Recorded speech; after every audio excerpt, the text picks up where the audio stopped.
So, James, first of all, do we even know if Cook is actually out of a job? Can Trump fire her? That is an open question. Both of those are open questions at this point. We have 111 years of history, and we've never had this happen before. So the real question here is, who gets to decide what for cause means? There's a statutory requirement that says that a Federal Reserve governor can only be fired for cause. Is a court going to decide the question of what for cause means, or does the president get to decide that question for himself and for himself alone? So, Natasha, I went to the website of the Atlanta Bank of the Federal Reserve, and this is what it says, quote, "The Fed's unique structure helps insulate it from short-term political pressures and balance different interests."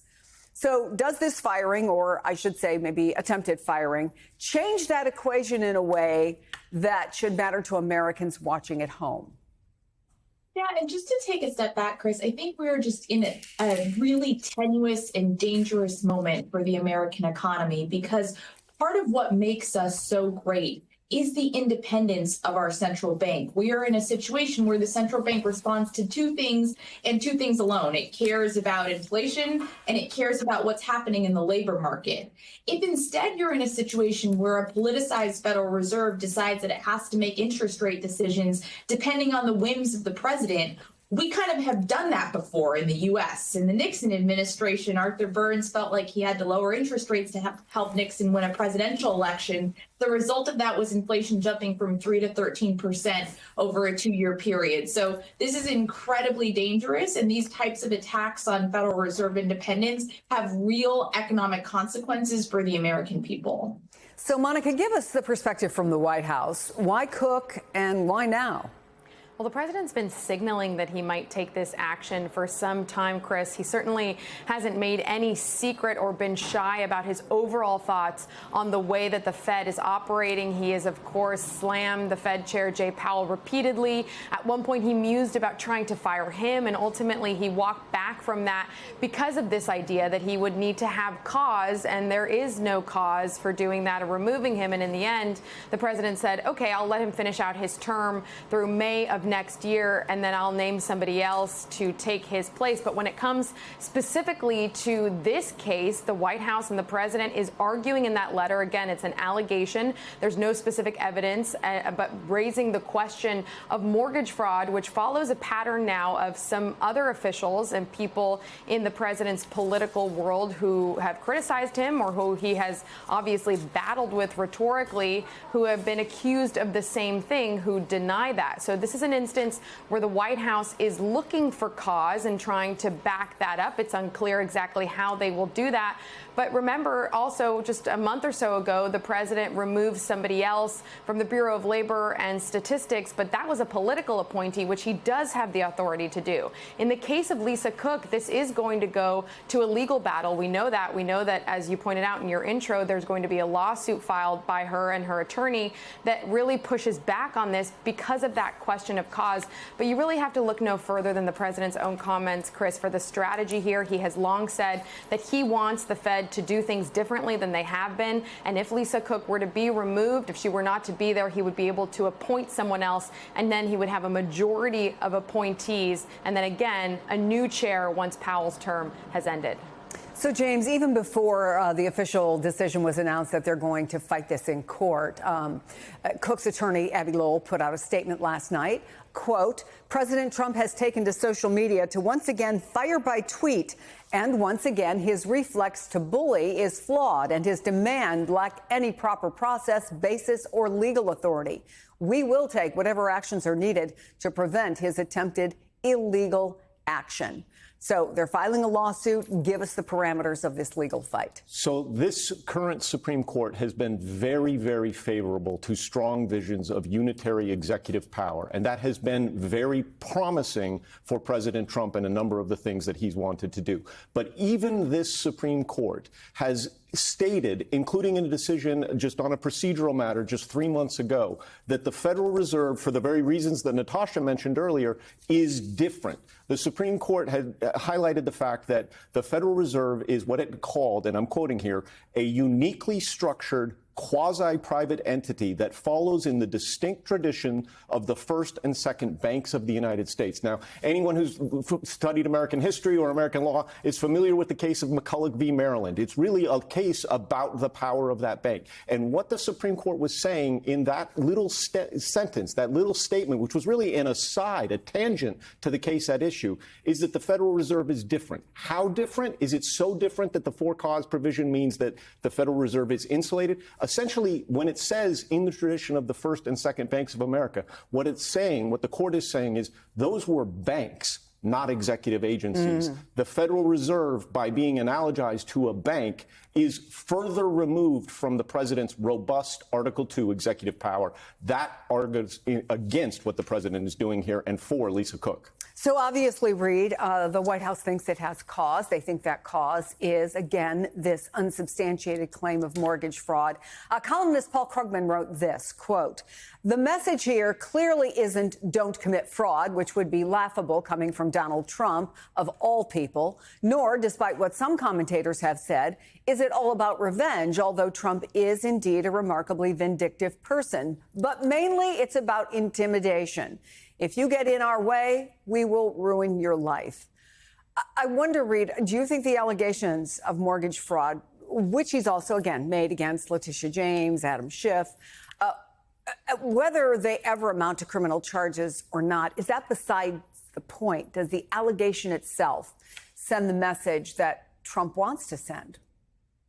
Well, if it hadn't been this, there would have been something else. And I think they're looking for these things and they're finding these things. I'm not entirely sure how they came to this point, but the point in and of itself, Chris, is that they are looking for things like this to go after people that they do not like or believe that stand in their way. And this should not be taken lightly. Everything we're seeing in the last week or 10 days, the first 7 months of this administration, is telling us something very clearly.